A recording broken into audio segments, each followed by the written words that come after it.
Well, hello there, it's demonstration time. Let's go ahead and get started. We've got a very long fixture. It's going to fold two size boxes, a 10-footer and a 12-footer. This is the 12-footer here. It's also going to be shipped in two pieces, so pretty self-explanatory. You'll just go ahead and have to reassemble it.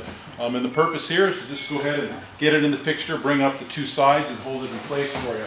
So let's go ahead and make sure that we're kind of lined up here in the fixture. And then we just need to just kind of work our way down here.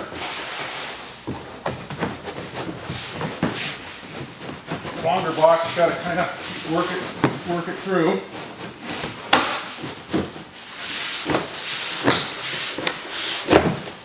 And there we go. Now you're in a good position to go ahead and make the folds that you need to make while it's being held nicely in place for you.